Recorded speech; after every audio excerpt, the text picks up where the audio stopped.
আকাশন টিভির পক্ষ থেকে সবাইকে ধন্যবাদ। আমি নতুন একটি টপিকে আবার আসলাম যে আমরা ইতিমধ্যে দেখেছি বিমস্টেক সম্মেলনের চেয়ারম্যান হিসাবে আমাদের ডক্টর মোহাম্মদ ইউনূসকে মনোনীত করা হয়েছে। সেই বিষয়ে কিন্তু আমরা খুব গুরুত্বপূর্ণ একটা আজকে ৮ মাস পরে বাংলাদেশের একটা বিশাল অর্জন মনে করতে পারেন যে ৭টি দেশ মিলে বিমস্টেকের সম্মেলন হয়ে থাকে। এর ভিতরে ভারত কিন্তু গুরুত্বপূর্ণ একটি সদস্যপদ। মিয়ানমারও কিন্তু সদস্যপদ, ভুটান, আহ, অন্যান্য যে আমাদের এশিয়ার কান্ট্রির ভিতরে ৭টি এই দেশ মিলে বিমস্টেকের সম্মেলন হয়ে থাকে। এর ভিতরে কিন্তু থাই প্রধানমন্ত্রী ডক্টর মোহাম্মদ ইউনূসকে ২ বছরের জন্য সভাপতি এবং চেয়ারম্যান পদে মনোনীত করেছেন। সেই বিষয়টা কিন্তু আমরা ইতিমধ্যে দেখেছি। বাংলাদেশের এই ৮ মাসের মধ্যে বিশাল একটি অর্জন আপনি মনে করতে পারেন যে আসলে আমরা বাংলাদেশের মানুষ ডক্টর মোহাম্মদ ইউনূসকে কিভাবে দেখি সেই বিষয়টা কিন্তু আদৌ আমরা বুঝতে পারিনি। কিন্তু থাই প্রধানমন্ত্রী ঠিকই ওনাকে এই এই ২ বছরের জন্য সভাপতি পদে ওনাকে মনোনীত করেছেন।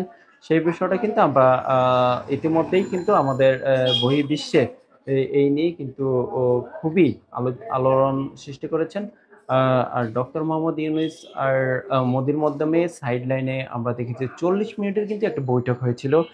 সেই বৈঠকের মাধ্যমে কিন্তু আমাদের দেশের মধ্যে যেই একটা টানাপোড়েন ছিল সেই টানাপোড়েনটা কিন্তু ইতিমধ্যে ভরক গলতে শুরু করেছে কিছুটা হলেও। আমরা এই ৪০ মিনিটের নরেন্দ্র মোদী এবং ডক্টর মোহাম্মদ ইউনূসের যেই যেই কথোপকথন হয়েছেন, যেই আলোচনা হয়েছেন এর মাধ্যমে হলো তিস্তা পানি বন্টন নিয়ে কিন্তু কথাবার্তা উঠেছিলেন। ডক্টর মোহাম্মদ ইউনূস তিস্তা পানি নিয়ে কথা বলেছেন এবং সীমান্ত হত্যা নিয়ে কিন্তু কথাবার্তা হয়েছেন এবং শেখ হাসিনাকে ফেরত দেওয়ার জন্য ডক্টর মোহাম্মদ ইউনূস জোর দাবি জানিয়েছিলেন এবং এই বিষয় নিয়ে কিন্তু আলোচনা হয়েছেন এবং প্রধান উপদেষ্টার ফেসও কি আলোচনা চূড়ান্ত পর্যায়ে পৌঁছেছেন সেই বিষয়টা কিন্তু এখনো পর্যন্ত কিন্তু হয়তো আমাদের সামনে আসেনি। হয়তো সামনে এই বিষয়গুলা যে ডক্টর মোহাম্মদ ইউনূস যেরকম সাহসী ভূমিকা রেখেছেন সেই বিষয়টা কিন্তু ইতিমধ্যে আমরা দেখেছেন। এই ১ সপ্তাহের মধ্যেই কিন্তু চীনের প্রধানমন্ত্রীর সাথে উনি কিন্তু মিটিং করেছেন। আমরা দেখেছি যে চীনের প্রধানমন্ত্রীর সাথে উনি কিন্তু ইতিমধ্যে দুদেশের বাণিজ্য সম্পর্ক নিয়ে একটি পর্যায়ে পৌঁছেছেন। ৮ মাসের মধ্যে এই বাংলাদেশের বিশাল অর্জন মনে করতে পারেন যে চীন এবং ভারত একই সপ্তাহে এবং থাইল্যান্ডের যে প্রধানমন্ত্রী নরেন্দ্র মোদীকে যেই বিমস্টেকের সম্মেলনের যেই সভাপতি এবং চেয়ারম্যান পদে মনোনীত করেছেন সেটা কিন্তু বাংলাদেশের জন্য বিশাল অর্জন। আমরা ডক্টর ইউনূসকে কিন্তু যেভাবে গুরুত্ব দিতে না পারার কারণে আমরা কিন্তু ইতিমধ্যে ডক্টর মোহাম্মদ ইউনূসকে বহির্বিশ্বে যেভাবে গুরুত্ব দেওয়া হয় কিন্তু আমাদের দেশে ওনাকে ওভাবে কিন্তু আমরা গুরুত্ব দেই না।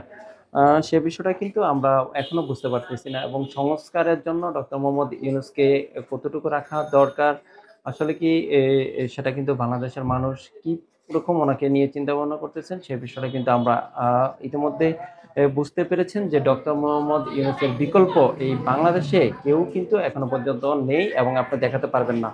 ডক্টর মোহাম্মদ ইউনূস আমাদের বাংলাদেশের জন্য একজন উজ্জ্বল নক্ষত্র হিসাবে এই ৫৩ বছর পরে বাংলাদেশের একজন নক্ষত্র হিসাবে বাংলাদেশে আবির্ভূত হয়েছেন। আমি এটাই মনে করি যে এই বিষয়ে আমরা যে এই বিষয়টা আমি বলতে চাচ্ছি যে ডক্টর মোহাম্মদ ইউনূসের বিকল্প এই মুহূর্তে বাংলাদেশে কেউ নেই।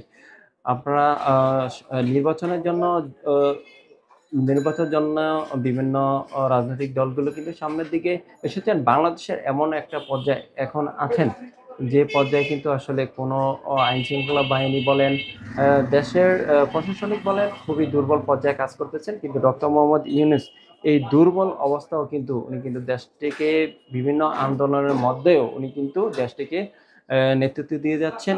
এই বিষয়টা এই মুহূর্তে কিন্তু এই ৫ই আগস্টের পরে যে ভূমিকা উনি রেখেছেন এটা কিন্তু কোনো ব্যক্তি এই কন্ট্রোলে রাখাটা খুবই দুরূহ ও বিষয় হয়ে দাঁড়াবে। সেটা কিন্তু আমরা ইতিমধ্যে বুঝতে পেরেছেন। ডক্টর মোহাম্মদ ইউনূস ইতিমধ্যেই কিন্তু দেশকে সংস্কারের পথে বা উন্নয়নের পথে নিয়ে যেতে পারবেন। সেটা কিন্তু পরিষ্কার যে ডক্টর মোহাম্মদ ইউনূসের বিকল্প কেউ নেই।